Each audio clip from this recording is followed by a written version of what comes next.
ညာလေတနာရီထိုး3မိနစ်ပဲကြံတော့တယ်အနာလူတွေကခင်းနေတူလိုက်အောင်မဲအဲ့တော့ခုနကပြောတာပေါ့နော်ဒီဟာလေး3ခဲဝယ်လို့5ခဲဝယ်လို့ရှိရင်ဒါလေးတပူလက်ဆောင်ပေးမယ်ဆိုပြီးတော့မှပြောတာဒီဟာလေးကဘာအတွက်သုံးရတာလဲပေါ့နော်တချို့တွေကမသိဘူးပေါ့နော်မသိသေးတဲ့သူတွေအတွက်ပြောပြပေးမယ်နတ်ပါရှန်ဆိုတဲ့ဟာလေးကနတ်သက်ဖြူပေါင်းခန့်ရည်လေးပါနတ်သက်ဖြူပေါင်းခန့်လေးလေးอ่ะဆိုလို့ရှိရင်ရေမွေးအစားပေါ့နော်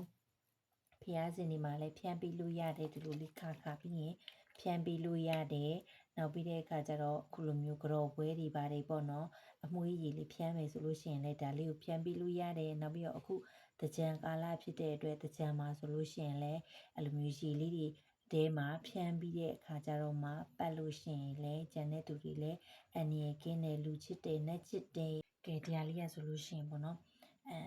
အိမ်မှာရှိတဲ့